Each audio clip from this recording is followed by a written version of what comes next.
کیسے ہیں آپ؟ وعلیکم السلام۔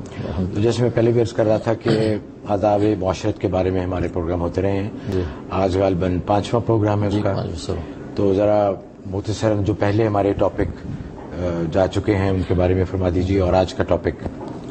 نحمدہ ونصلی ونسلم علی رسولہ الکریم، اما بعد۔ آداب معاشرت کے حوالے سے 4 سبق ہو چکے ہیں، آج 5واں سبق ہے۔ آج 5واں سبق آداب کلام کے بارے میں ہے۔ اس سے پہلے آداب سلام، آداب مصافحہ اور آداب معانقہ اور آداب مزاح و دل لگی، اس پر گفتگو ہو چکی تھی۔ آج انشاءاللہ ہم آداب کلام پر گفتگو کریں گے۔ ظاہر ہے کہ انسان جو بولتا ہے اس کو کلام کہتے ہیں، اور سب سے سچا اور انصاف پر مبنی فیصلہ کن کلام اللہ تبارک و تعالیٰ کا ہے، اور انسان چونکہ اللہ تبارک و تعالیٰ کا نائب اور خلیفہ ہے، لہذا اس کے کلام کے اندر بھی یہی اوصاف ہونے چاہیے۔ اس کے کلام کے اندر بھی سچائی ہونی چاہیے، انصاف پسندی ہونی چاہیے، اور اسی طریقے سے وہ بھی فیصلہ کن کلام ہونا چاہیے۔ جہاں تک اس کی آداب و مسائل کا تعلق ہے تو اس کی ایک طویل فہرست ہے۔ ضروری جو آداب و مسائل، ان میں سے ایک یہ ہے کہ کلام مختصر، جامع، واضح اور پر تاثیر ہونا چاہیے۔ جب بات کرے تو انتہائی خیر خواہی اور خلوص نیت کے ساتھ بات کرے، اور یہ سوچ کر بات کرے کہ ایک ایک لفظ کا کل روز قیامت میں مجھے حساب دینا ہے۔ اس لیے کہ قرآن کریم میں اللہ تبارک و تعالیٰ کا ارشاد ہے، ما یلفظ من قول الا لدیہ رقیب عتید، ہمارے ایک ایک لفظ پر نگران موجود ہیں جو کل روز قیامت میں ہم سے پوچھ ہوگی۔ اور پھر دوسری بات یہ ہے کہ کلام چونکہ زبان سے صادر ہوتا ہے تو زبان بھی کی بہت حفاظت کرے۔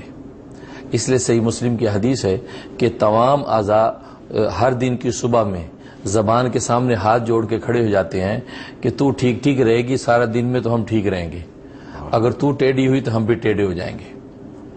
اس میں محدثین فرماتے ہیں کہ ہو سکتا ہے کہ حصی طور پر ایسا ہو کہ حصی طور پر واقعی یہ سارے کے سارے اعضاء زبان سے خطاب کرتے ہوں کہ تو ٹھیک رہے گی تو ہم ٹھیک رہیں گے۔ اس لیے کہ زبان اگر سیدھا اور اچھا کلمہ بولے گی تو شاباش تو پیٹھ پر ملے گی، انعام ہاتھ وصول کریں گے، تاج سر پہ پہنایا جائے گا۔ اور اگر زبان ٹیڑھی بات کرے گی تو جوتے پڑیں گے تو سر پہ پڑیں گے، ٹانگ ٹوٹے گی سر پھوٹے گا۔ اس لیے سارے اعضاء کہتے ہیں کہ زبان کو نکال کے تو کوئی شاباش نہیں دیتا، سر پہ ہاتھ پھیرتے ہیں۔ اس لیے کہتے ہیں تو ٹھیک رہے گی تو ہم ٹھیک رہیں گے۔ یہی وجہ ہے کہ لکھا ہے کہ اللہ تبارک و تعالیٰ نے کان 2 دیے سننے کے لیے، آنکھیں 2 دیے دیکھنے کے لیے، سونگنے کے لیے 2 سوراخ عطا کیے، لیکن زبان 1 دی ہے، اور وہ بھی دانتوں کے شکنجے میں بند کی ہے، پھر ہونٹوں کا پردہ ڈال دیا۔ مقصد کیا ہے کہ اس کو بہت ہی ضرورت کے مفید کلام میں استعمال کریں، بیجا اس کو استعمال نہ کریں۔ یہی وجہ ہے کہ ایک روایت میں آتا ہے، چنانچہ امام غزالی رحمہ اللہ تعالی نے روایت نقل کی ہے کہ 1 ساعت کی خاموشی 60 سال کی عبادت کے برابر ہے۔ واہ! یعنی سکوت کی اتنی قیمت ہے۔ اس لیے ایک حدیث میں فرمایا کہ من سکت نجا، جو خاموش رہا وہ نجات پا جاتا ہے۔ اور ایک ادب یہ لکھا ہے کہ جب گفتگو کریں سامنے والے سے تو اس کے منہ کے قریب اتنا نہ منہ لے جائیں کہ آپ کی سانس کی آمد و رفت بھی اس کو محسوس ہو، یہاں تک کہ آپ کی گفتگو کرتے ہوئے تھوک کے چھینٹے تک اس کے منہ پہ پڑیں، اتنا قریب ہو کر گفتگو نہ کریں۔ اچھا، کم از کم جو 2-3 قدم کا فاصلہ رکھ کے گفتگو کریں۔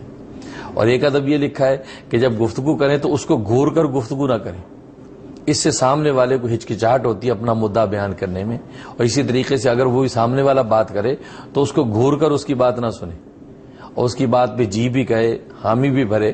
تو یہ نہیں کہ بات سنتے وہ ماتھے پہ شکنے لے آئے، بیزاری کا اظہار کرے، اس سے وہ سامنے والا اپنا مدعا بیان نہیں کر سکتا۔ اور ایک ادب یہ لکھا ہے کہ اگر آپ کو پہلے سے بھی بات معلوم ہے اور وہی بات ایک شخص سنا رہا ہے تو آپ پورے شوق کے ساتھ اس کو سن لیں، یہ نہیں کہا نہیں ہمیں پتہ بھئی اب جانتے، تو یہ ایک اچھی کیفیت نہیں۔ ہاں، اس کا دل رکھنے کے لیے آپ اگر اس کی بات کو سن لیں گے اور اس کو جو اظہار شوق خوشی ظاہر کر دیں گے تو اس پر بھی اللہ تبارک و تعالی اجر عطا فرمائیں گے۔ ایک ادب یہ، تو اسی طریقے سے مختلف آداب ہیں۔ اور ایک ادب یہ لکھا کہ راہ چلتے اگر کوئی مل گیا تو اس سے ایسا کوئی لمبا قصہ شروع نہ کر دے کہ جدائی کے وقت تک پورا نہ ہو، ہوتا ہے ایسا۔ اور پھر اگر پورا نہیں ہوا، جدا ہو گئے، تو تجسس رہ جاتا ہے یار آگے بات کیا تھی، پھر وہ کہتا ہے اچھا پھر ملیں گے اگلی بات پھر سنائیں گے، تو تجسس رہ جاتا ہے، یا فضول وقت ضائع ہوتا ہے، اذیت ہوتی ہے، کئی دفعہ محسوس کرتے ہیں کہ یار یہ کس کے پلے پڑ گئی ہے، بات نہیں ختم ہو رہی، ختم ہی نہیں ہو رہی اور جانے کا وقت ہو گیا۔ مختصر بات، مختصر، جامع اور پرتاثیر بات کرے، اور ضرورت کے تحت غیر ضروری جو ہے، غیر ضروری باتیں، ایسے فضول باتیں کرنی اور جس کا کوئی مقصد نہ کوئی سر پیر ہو، اس سے بھی منع فرمایا گیا بالکل بالکل۔ اس لیے کہا کہ جب کلام کرے تو وہ اس کے اندر جھوٹ، غیبت، چغلی، شیخی، بڑائی، فضول گوئی، اسی لیے کسی کی دل آزاری، یہ کوئی چیز اس کلام کے اندر نہیں ہونی چاہیے، یعنی لایانی جسے کہتے ہیں، لایانی کلام نہ ہو، تکلیف دے ہوگا، کیونکہ بعض کلام جو گناہ بھی ہو جاتے ہیں، ایسی بات کر دی کہ جو واقعتاً قرآن سنت سے ہٹ کر اگلے کی دل آزاری، تکلیف کا باعث بن گئے، اور وہ بھی گناہ ہے، تو اس سے بھی اجتناب کرنا چاہیے۔ تو یہ اس طریقے سے انسان کرے گا تو آپس میں الفت و محبت پیدا ہوتی ہے۔ ماشاء